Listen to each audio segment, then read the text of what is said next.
গতকাল বৃষ্টি হয়েছে। বৃষ্টিতে দেখুন এখান দিয়ে হালকা পাতলা পানি জমে গেছে। প্রচুর পরিমাণ কালকে বৃষ্টি হয়েছে। এত পরিমাণ বৃষ্টি তো এই 1-1.5 মাসের মধ্যে হয় নাই।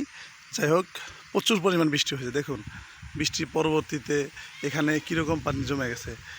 এই উঁচা ক্ষেত, এই ক্ষেতের মধ্যে পানি জমে গেছে, দেখছেন কী পরিমাণ পানি।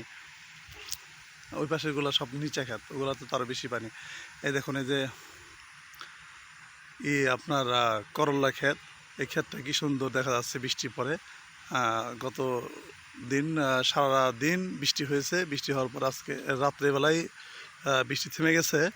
তারপরে মোটামুটি দেখুন সকালবেলা কি সুন্দর দেখা যাচ্ছে, অন্যরকম দেখা যাচ্ছে। যাই হোক, এখানে দেখুন আমাদের এলাকার ভিতরে বেশ ভালোই অনেকটা এরিয়া রয়েছে। এই এরিয়ার সমস্ত জমি জমা একেবারে ফসল যে রয়েছে, বৃষ্টির পানি পাওয়ার সাথে সাথে এই ফসলগুলো একেবারে নতুন যৌবন ফিরে পেয়েছে। সুন্দর মনোরম পরিবেশে রয়েছে। দেখছেন অনেক সুন্দর, একেবারে ফসলগুলো দেখুন তাজা তাজা হয়ে যাচ্ছে। দেখুন এই যে গাছগুলা সুন্দর করে মাটি ফেরে বের হয়ে আসতেছে। অবশ্য কয়েকদিন আগে বের হয়েছে, কিন্তু কালকে বৃষ্টিতে আর একটু তরতাজা বেশি হয়েছে। ওই পাশে দেখুন ওই যে ওখানে একটা ক্ষেত দেখা যাচ্ছে, যেখানে আপনার ধান চাষ করেছিল। ধানটা কাটার পরে আর কিছু এখানে বনে নেই, ওই ক্ষেতেও বনে নেই, ওই পাশেরটাও বনে নেই। এইভাবে আর কি এই ক্ষেতটা, এই কয়েকটা ক্ষেতের মধ্যে সুন্দর করে বনে দিয়েছে। আপনার এটা কি কয়, গাছটার নাম কি? ও হ্যাঁ, এখানে দেখা যাচ্ছে আপনার গাছ, ওটা হলো পুঁইশাক গাছ। আর ওই পাশ দিয়ে ওরা ঢেঁড়স গাছ দেখা যাচ্ছে। তারপরে আরও অন্যান্য কিছু ফসলি গাছ। তো যাই হোক, এই যে আমাদের এলাকার কিছু একটা অংশ, অল্প একটু অংশ, তো দেখতে বেশ ভালোই সুন্দর দেখা যাচ্ছে। তো এই আর কি, এই যে আমাদের সেই খামার, যে খামারটার আগে দেখাইছিলাম।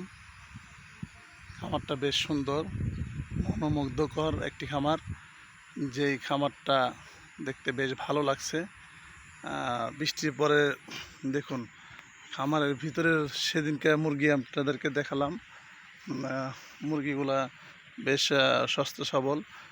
আজকে ওই যে মুরগিগুলো দেখুন, মুরগিগুলো বেশ স্বাস্থ্য সবল হয়েছে আর কি। এই যে দেখুন অনেক সুন্দর, মুরগিগুলো প্রায় অনেকটাই বড় হয়ে গেছে। ভিতরে মুরগি অনেকগুলো রয়েছে। ওই যে ওই পাশে ভিতর দিয়ে দেখা যাচ্ছে না, এখান থেকে একটু ঘের দেওয়া, তো এখন আটকায় রাখা হয়েছে। আমাদের এক ভাইয়ের, তো তিনি সেফটির জন্য আর কি এটা আটকায় রাখেন। ওই যে উড়াল দিচ্ছে, দেখছেন কতগুলো মুরগি, ওরে বাপরে শব্দ কি অমায়িক। যাই হোক, আপনারা দেখতে পাচ্ছেন, এই দেখুন সেফটির জন্য দেখেন লাইটটাও এখন বন্ধ করার সময় পায় না তারা। বন্ধ করে ফেলবে অবশ্য, কিছু সময়ের মধ্যেই তারা এসে যাবে এবং বন্ধ করে ফেলবে। এই যে দেখুন এখানে লাল শাক বোনা হয়েছে, কিন্তু লাল শাক হালকা পাতলা জ্বালাইছে। এখানে ঢেঁড়স গাছগুলো রয়েছে, বেশ কয়েকটি ঢেঁড়স গাছ লাগানো হয়েছে।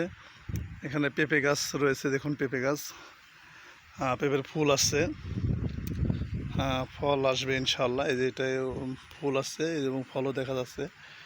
তো এই যে এটাই ফল দেখা যাচ্ছে এবং গাছটা বেশ বড় হয়ে গেছে, কিন্তু একটু চিটচিটে ভাব এসে গেছে। যে এটাই ফুল এসেছে, এটা মনে হয় সম্ভবত ছেলে গাছ। যাই হোক, এই একটা পেঁপে গাছ দেখা যাচ্ছে, এটাই ফুল আসছে এবং পাশাপাশি ফলও আসছে। যাই হোক, এখানে বেগুন গাছ, সুন্দর মনোরম মনোমুগ্ধকর বেগুন গাছ, সব দেখতে বেশ ভালো দেখা যাচ্ছে। দেখুন এর ফলগুলা দেখা যাচ্ছে না, ভিতরে ফল রয়েছে। তো যাই হোক, বেশ ভালো আর কি। বেশ আজকে মনে হয় বেগুন তোলা হয়েছে, কেজি 1.5 মতো বেগুন তোলা হয়েছে। তো যাই হোক, আপনারা দোয়া করবেন যেন আমাদের এই ছোট্ট এক খণ্ড জমি সুন্দরভাবে আমরা ফসল ফলাতে পারি। আল্লাহ রাব্বুল আলামিন আমাদেরকে তৌফিক দান করুন এবং আমাদের সকলকে ভালোভাবে চলার তৌফিক দান করুন, খারাপ থেকে বেঁচে থাকার তৌফিক দান করুন। আমিন। আসসালামু আলাইকুম।